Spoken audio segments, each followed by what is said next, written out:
তুমি এমন কর্ম করেছো, এই কর্মের কারণে বাংলাদেশ থেকে দাড়ি ফালাইয়া নবীর সুন্নতকে লাঠি মেরে পালাইতে চেষ্টা করেছো।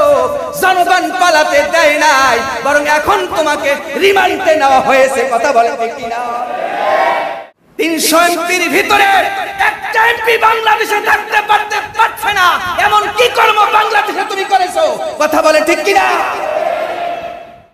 কত দল, দলের অভাব নাই। কোন দলে আপনি যাবেন? কোন দল আপনাকে জান্নাতের দিকে নিবে? কোন দল আল্লাহর রাসূলের আদর্শ আছে, সেই দলের ভিতরে আপনার আমার থাকতে হবে। কথা বলেন ঠিক কিনা? জোরে বলেন ঠিক কিনা? আর এই বাংলাদেশে আমার দৃঢ় বিশ্বাস, বাংলাদেশে আর কখনো মহিলা প্রেসিডেন্ট হবে, প্রধানমন্ত্রী হবে আমার বিশ্বাস হয় না। আমরা ইসলামিক শাসন চাই। কি বলে? কি চাই? ইসলামিক শাসন চাই, কোরআনের শাসন চাই, কোরআনের আইন চাই। কথা বলে ঠিক কিনা?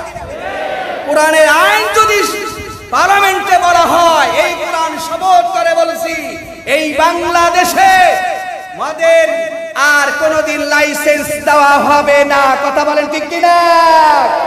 জুয়ার আড্ডা বসানো হবে না, খাদ্য বেচাল দেওয়া হবে না, সিন্ডিকেটের ব্যবসা বাংলার জমিনে থাকবে না, থাকবে না। কথা বলেন ঠিক কিনা? 5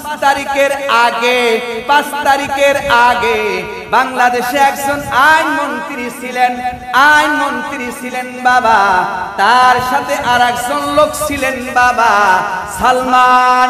মুরব্বী মানুষ, সম্মান করি, ইজ্জত করি বাবা।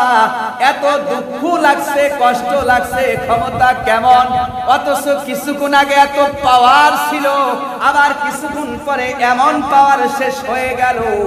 আল্লাহর নবীর সুন্নত দাড়ি মোবারকটাকে এমন ভাবে কেটেছে, এমন ভাবে কুড়াল দিয়ে মনে হয় কেটেছে।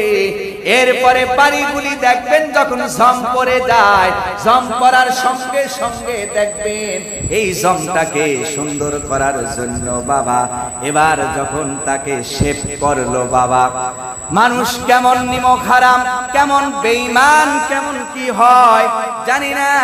আল্লাহ পাক রব্বুল আলামিন কেমন ভাবে তাকে অসম্মান অজ্জত করে, বেইজ্জতি করে, দাড়িগুলি ফেলে দিয়ে বাংলাদেশ থেকে পালাতে চায়।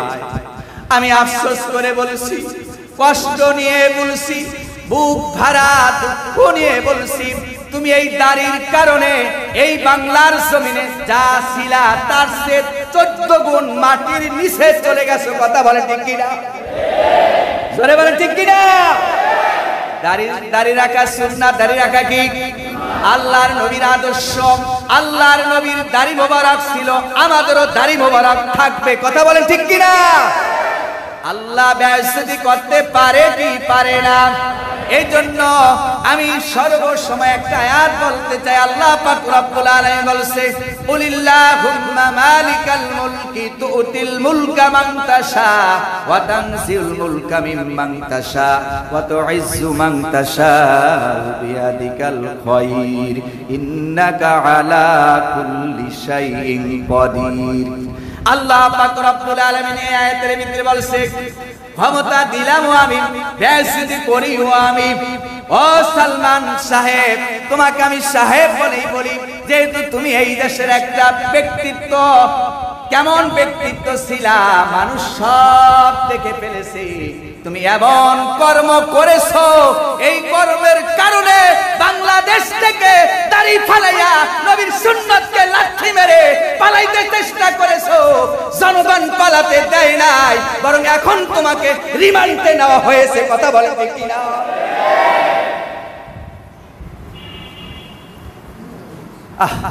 আফসোস লাগে, তুমি এমন কি কর্ম করেছো? আল্লাহর নবীর সুন্নত, আরে পুলিশ আঘাত লেগে যায়, কষ্ট চলে আসে। 300 এমপির ভিতরে একটা এমপি বাংলাদেশে থাকতে পারছে না, এমন কি কর্ম বাংলাদেশে তুমি করেছো? কথা বলে ঠিক কিনা?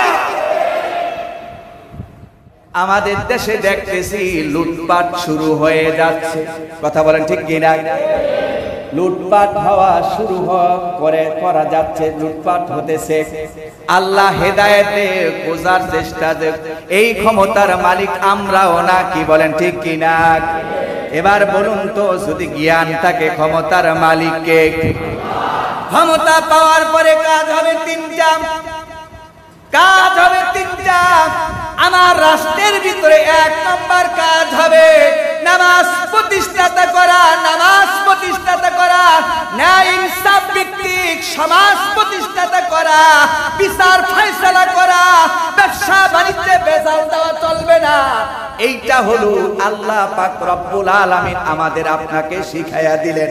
বরং আমরা এটাকে বাদ দিয়ে কার প্রতি আকর্ষণ আছে, কাকে মারা লাগবে, কাকে ধরা লাগবে, কারে দেশ থেকে তাড়ান লাগবে, এইটা আমাদের ভিতরে চলে আসে। আমি সবার উদ্দেশ্যে বলছি, আল্লাহ পাক রব্বুল আলামিন ক্ষমতা দিতেও পারে, ক্ষমতা নিতেও পারে বাবা, কিন্তু যখন আপনি বিষয় করেছেন যেই ভাইটা অন্যায় করেছে, এই ভাইটাকে যদি আপনি বুকে তুলে নেন, আল্লাহর কোরআন শপথ করে বলেছি এই ভাইটা কোনদিন আর ক্ষমতা পাওয়ার পরে আপনার সাথে আর বিরোধিতা করবে না, করবে না। কারণ বলবে বিপদের সময় উপকার করেছে আমার, কি বলেন ঠিক কিনা? প্রশংসা বেকার, জোরে বলেন কার? আর আমাদের দেশে নেতাদের প্রশংসা বেশি হয়। কার প্রশংসা বেশি হয়? আল্লাহর চেয়েও বেশি নেতাদের প্রশংসা করা হয়। আর আল্লাহ নিচে বললেন যখন বিষয় আসবে প্রশংসা হবে আল্লাহ। কার? সবাই বলেন কার? কত দল, দলের অভাব নাই। কোন দলে আপনি যাবেন, কোন দল আপনাকে জান্নাতের দিকে নিবে, কোন দল আল্লাহর রাসূলের আদর্শ আছে, সেই দলের ভিতরে আপনার আমার থাকতে হবে। কথা বলেন ঠিক কিনা? জোরে বলেন ঠিক কিনা? আর এই বাংলাদেশে আমার ধারো বিশ্বাস, বাংলাদেশে আর কখনো মহিলা প্রেসিডেন্ট হবে, প্রধানমন্ত্রী হবে আমার বিশ্বাস হয় না। আমরা ইসলামিক শাসন চাই। কি বলে? কি চাই? ইসলামিক শাসন চাই, কোরআনের শাসন চাই, কোরআনের আইন চাই। কথা বলে ঠিক কিনা? কোরআনের আইন যদি পার্লামেন্টে বলা হয়, এই কোরআন শপথ করে বলেছি এই বাংলাদেশে মদের আর কোনদিন লাইসেন্স দেওয়া হবে না। কথা বলেন ঠিক কিনা? জুয়ার আড্ডা বসানো হবে না, খাদ্যে ভেজাল দেওয়া হবে না, সিন্ডিকেটের ব্যবসা বাংলার জমিনে থাকবে না, থাকবে না। কথা বলেন ঠিক কিনা? এরকম রাষ্ট্র, এরকম দেশ, সোনার বাংলাদেশ আমরা চাই। আমরা শান্তিতে সকলে ঘুমাতে চাই। আল্লাহ পাক রব্বুল আলামিন আমাদেরকে তৌফিক এনায়েত করুন। সকলে বলে আমিন।